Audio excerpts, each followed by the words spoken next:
Yeah, but I was very happy to see the missionary of the COA party get what many would describe as tiny votes. You keep bringing that, you keep Yes, bringing that up because you're a woman. That's gender sensitivity. It's not the what. Let me tell you what for me is significant.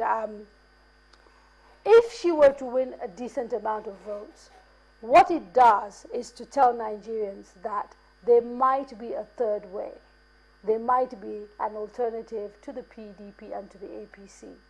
And for someone who wants to see the Nigerian democratic process deepened and the space opened up, I'm excited at the possibility of a third viable party, because what it does is that, again, it gives people more choice, and that can only be a good thing. And while I know that our votes are things that people are laughing about because they're tiny, it's a beginning. She had the courage, she did it, and maybe, you know, who knows, in the next 4 years the COA party might do a little bit more work and become like UKIP. I mean, look at the history of UKIP and how they started. There's a very fringe, you know, party that people didn't take seriously, saw almost as lunatics, and look at where they are today. There's no doubt that we need a third way. If you ask me, there's no doubt. And you know, any party that begins to show the signs that it is that party, that definitely must be encouraged. You know, whether it's COA is another matter. I concur. The apathy arose just because some people just think that they don't have enough options. Absolutely. And that's why they did not participate in this election. And that's why for someone like me, when you see parties like ABGA not growing beyond, you know, where they started, I get really saddened by it, because, you know, parties should grow organically.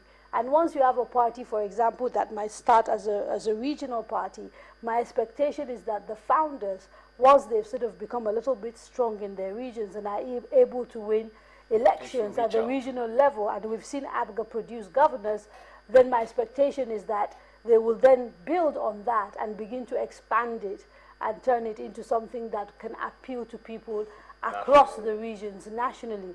Unfortunately, we don't see that happening, because more often than not, people, I think the work that requires, because a lot of people, when they want to sort of do national government, feel that there's already existing vehicles that can deliver that, and so it's easier for them to go there. I'd love for Nigerian politicians to begin to think in terms of actually putting in the work that is required to build national parties, because I think it can only be good for us. It's expensive. Well, there is yet another issue that has been catching my eye. I've been trying very hard to ignore it, but then at this point, I'd like to bring it in this way. Part, or a very significant portion of the voting population, is what you refer to as the youth.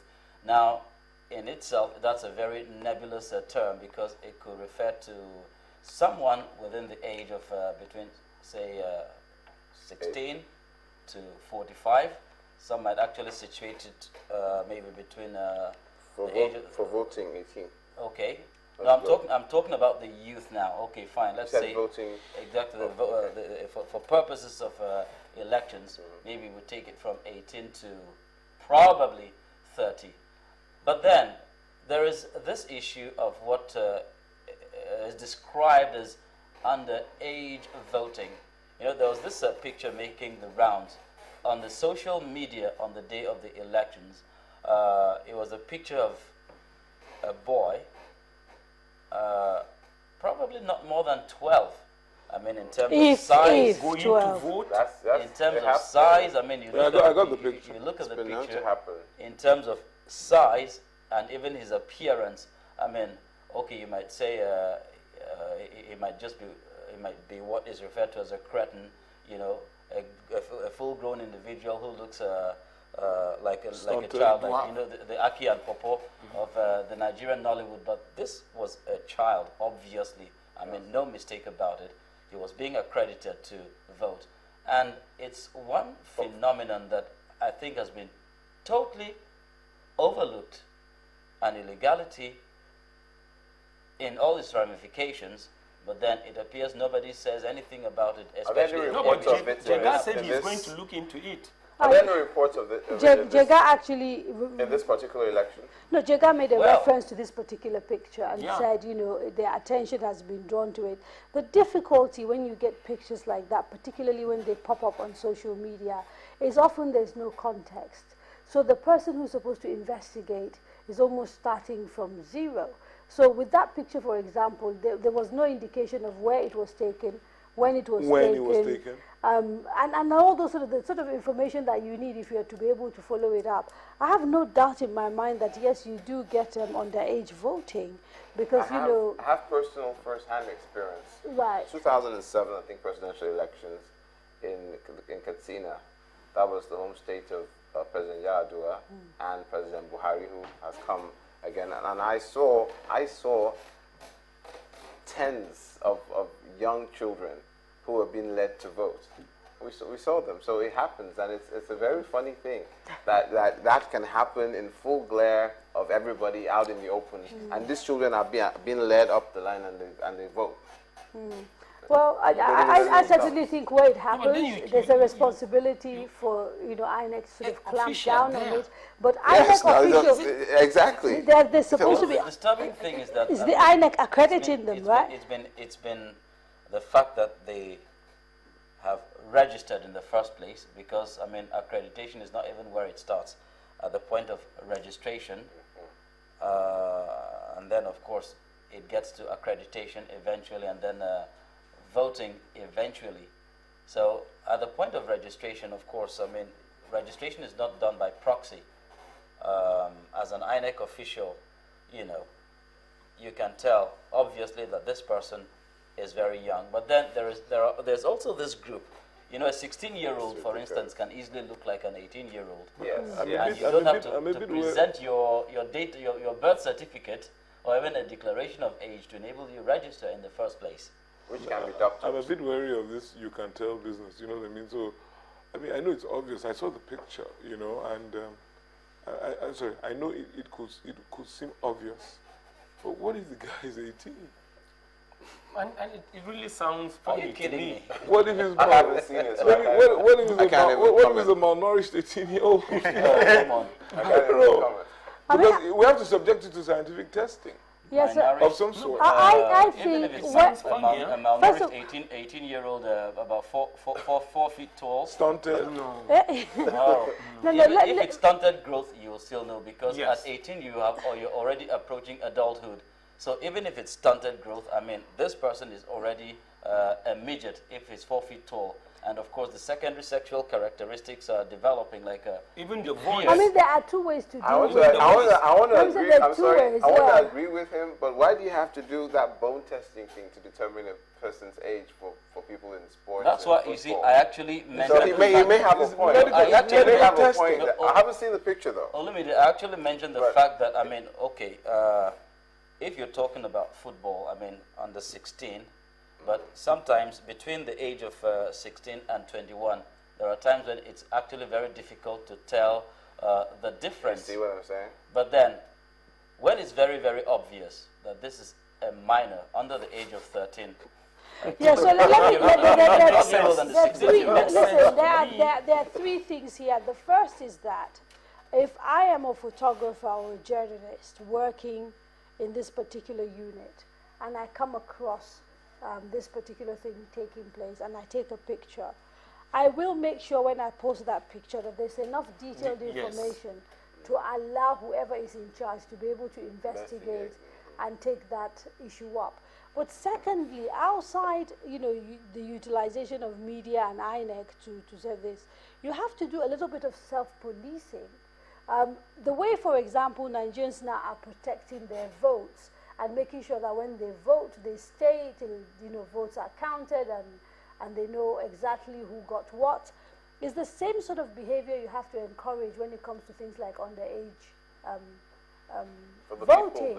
The people that are in the line, they're queuing up, should be able to say, excuse me, why is this child voting? And it should be okay for them to sort of complain to whoever is in charge if that person is looking like they want to accredit a child.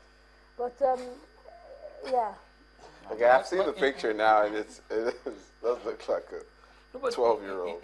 No, it's strange, you know, at But the it's point strange of that there's no registration. details of where this is. I find it strange that somebody would post that up and not say where this was taking, which year this was taking, and, you know, all of the information that is required. Could it be Photoshop?